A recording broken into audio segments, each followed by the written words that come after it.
अस्सलामुअलैकुम वरहमतुल्लाहि वबरकातुहू।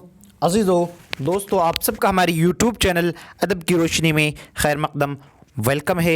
आज की इस वीडियो में दोस्तों हम बात करने वाले हैं अंग्रेज़ी से हिंदी अनुवाद, और ये हमारा अंग्रेज़ी से हिंदी अनुवाद का तीसरा वीडियो है। इससे पहले हमने 2 वीडियो और अपलोड मैं कर चुका हूँ। अगर उन सारे वीडियोज़ को अगर आपने नहीं देखा है तो आप उन सारे वीडियोज़ को आप देख सकते हैं। इससे पहले कि अगर हम आज के सेशन को स्टार्ट करें तो आप अगर हमारे चैनल पर नए हैं तो चैनल को कर दीजिएगा सब्सक्राइब, उसके साथ साथ बेल वाले आइकन को दबाना ना भूलिएगा, ताकि जैसे ही नई वीडियो अपलोड हो तो सबसे पहले आप तक पहुंचे। तो दोस्तों आज की इस वीडियो को स्टार्ट करते हैं। सबसे पहला सेंटेंस आपकी स्क्रीन पर हाजिर है। कह रहे हैं कि India is predominantly an agricultural country. Bharat मुख्य रूप से, प्रीडोमिनेंटली का मतलब होता है दोस्तों मुख्य रूप से। इंडिया इज प्रीडोमिनेंटली, भारत मुख्य रूप से एन एग्रीकल्चरल कंट्री, एक कैसा देश है, कृषि प्रधान देश है जहां पर खेती बाड़ी बहुत ज़्यादा होती है। अगला सेंटेंस आपके स्क्रीन पर हाजिर है दोस्तों। क्या है? Most of the people of India, यहाँ के ज़्यादा लोग या फिर इंडिया के ज़्यादा लोग। क्या दोस्तों? इंडिया के ज़्यादा लोग क्या करते हैं? Most of the people of India earn their livelihood by farming. तो इंडिया के ज़्यादा लोग या फिर यहाँ के अधिकांश लोग क्या करते हैं? Earn their livelihood by farming, अपनी जीविका के लिए कृषि पर ही निर्भर होता है, या अपनी जीविका के लिए कृषि करता है यानी खेती करता है। ऐसा भी आप ट्रांसलेट कर सकते हैं दोस्तों। अगला सेंटेंस आपके स्क्रीन पर हाजिर है दोस्तों। क्या है? बहुत ही सिंपल है। दे आर कॉल्ड फार्मर्स, उन्हें किसान कहा जाता है। कॉल्ड का मतलब क्या होता है दोस्तों? कहा जाना। तो फार्मर्स का मतलब होता है किसान, और किसान जब भी कोई सब्जेक्ट हो, सब्जेक्ट का हम ट्रांसलेशन हम हमेशा कहाँ करते हैं? शुरू में करते हैं, चाहे वो लास्ट में या कहीं भी रहे। अगला है बिफोर इंडिपेंडेंस। कहाँ से पहले? इंडिपेंडेंस यानी आज़ादी से पहले। किससे पहले? बिफोर इंडिपेंडेंस, आज़ादी से पहले। The Indian farmers had to labour hard in sun and showers. आज़ादी से पहले इंडियन फार्मर्स, भारतीय किसान, किसको? भारतीय किसान had to labour hard in sun and showers, किसमें? धूप और वर्षा में। धूप और वर्षा में क्या करना पड़ता था? लेबर हार्ड, कठिन परिश्रम करना पड़ता था। क्या करना पड़ता था दोस्तों? कठिन परिश्रम करना पड़ता था। अगला सेंटेंस आपके स्क्रीन पर हाजिर है। क्या है? They were exploited by rich landers and money lenders. तो एक्सप्लॉइटेड का मतलब क्या होता है दोस्तों? शोषण करना। क्या करना? किसी भी इंसान को शोषण करना। तो वे धनी जमींदारों एवं महाजनों द्वारा शोषित थे। किसके द्वारा? रिच लैंडर्स मतलब क्या होता है? लैंड मतलब होता है जमींदार, तो लैंडर्स मतलब जमींदारों हो गया, रिच लैंडर्स मतलब धनी जमींदार हो गया, एंड मनी लॉन्डर्स, और किसके द्वारा? महाजनों के द्वारा। मनी लॉन्डर्स का मतलब क्या हुआ दोस्तों? महाजनों। यहाँ पे डबल हो गया, ठीक है। यहाँ पे टाइपिंग मिस्टेक है, खैर सुधर जाएगा इंशाल्लाह, मैं जब आपको ये दे दूंगा। अगला है they used to lead a miserable life because of poverty. Poverty का मतलब होता है गरीबी। पॉवर्टी का मतलब क्या होता है दोस्तों? गरीबी। अब मेजरेबल मतलब क्या होता है? कष्टपूर्ण। क्या होता है? कष्टपूर्ण। They used to lead miserable life because of poverty, गरीबी के कारण। किधर से? बिकॉज ऑफ पॉवर्टी, गरीबी के कारण क्या करते थे? उनका जीवन कष्टपूर्ण था, या फिर गरीबी के कारण उनका जीवन बहुत ही क्या था? कष्टदायक था, बहुत ही कष्टयुक्त था। दोस्तों अगर आप हमारे चैनल पर नए हैं तो चैनल को कर दीजिएगा सब्सक्राइब, उसके साथ साथ बेल वाले आइकन को दबाना ना भूलिएगा, ताकि जैसे ही नई वीडियो अपलोड हो तो सबसे पहले आप तक पहुँचे।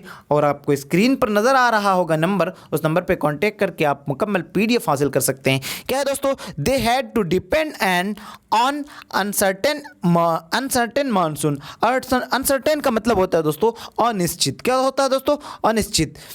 डिपेंड का मतलब होता है किसी पर निर्भर होना, किसी पर आश्रित होना, किसी पर डिपेंड किसी पर डिपेंड होना। तो क्या है? उन्हें अनिश्चित मानसून पर निर्भर रहना पड़ता था। किन्हें? इंडियन फार्मर्स को। They had depend on uncertain monsoon. I hope के समझ गए होंगे। They supplied food the entire country. They supplied food, वे समस्त देशों के लिए, वे समस्त देशों के लिए क्या करते थे? एंटायर कंट्री, वे समस्त देशों के लिए। दे सप्लाइड फूड, क्या करते थे? भोजन उपजाते थे। यहाँ पे हो गया है दोस्तों, जो कि गलत है। यहाँ पे भोजन आपूर्ति करते थे या फिर भेजते थे। क्या होना चाहिए? आपूर्ति होना चाहिए। कैसा? ऐसा जस्ट आपूर्ति होना चाहिए, ठीक है दोस्तों। आगे है क्या? But they themselves remain hungry, परंतु स्वयं भूखे रहते थे। क्या हो रहते थे दोस्तों? खुद ब खुद क्या रहते थे? भूखे रहते थे। They could not send their children for education. वे अपने बच्चे को, दे कुड नॉट मतलब नहीं सकते थे,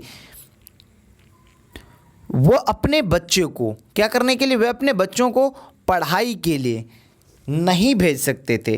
कुड नॉट सेंड, क्या नहीं कर सकते थे? नहीं भेज सकते थे। अगला है दोस्तों, क्या है?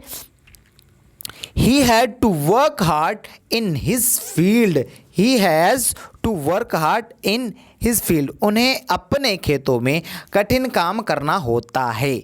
उन्हें अपने खेतों में क्या करना होता है? कठिन काम करना होता है। इसका ट्रांसलेशन हो जाएगा। अगला है, he had to follow his field and sow seeds. क्या? प्लो होना चाहिए। प्लो का मतलब होता है हल जोतना, ठीक है।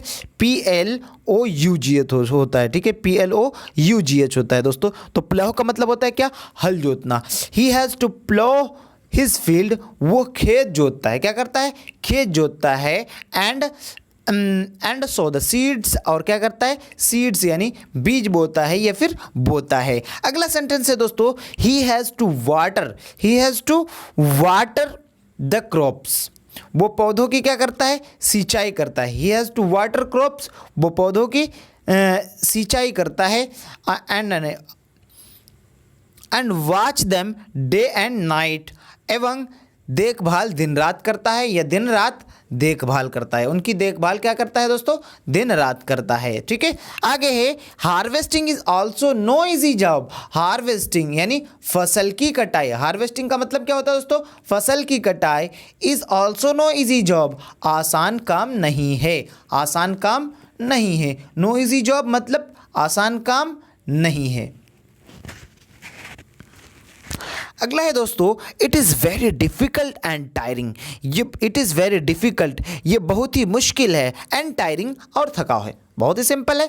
Even with so much labour our farmers live from hand to mouth. Even with, क्या है दोस्तों? Even with so much labour, इतना कठिन परिश्रम करने पर, इतना कठिन परिश्रम करने पर, our farmers live from hand to mouth, इस प्रकार भोजन प्राप्त करता था। इस प्रकार हमारा जो है इसके पास ये होने के बावजूद भी वो इतना ज़्यादा इस तकलीफ़ में भोजन क्या करता था? उन्हें मिलता था। दियर कंडीशन बोले तो इंडियन फार्मर्स की कंडीशन, दियर कंडीशन इज पिटाइबल, उनकी दशा दयनीय है। उनकी दशा कैसी है दोस्तों? दयनीय है, यानी उनकी दशा बहुत ही ख़राब है। दोस्तों अगर हमारे चैनल पर नए हैं तो चैनल को कर दीजिएगा सब्सक्राइब, और उसके साथ साथ स्क्रीन पर नज़र आ रहे हैं नंबर पर कॉन्टेक्ट करके आप हमारी सभी PDFs हासिल कर सकते हैं। तो दोस्तों आज के लिए बस इतना ही। तो दीजिए इजाज़त, फिर मिलते हैं अगली वीडियो में। तब तक के लिए खुदा हाफिज़।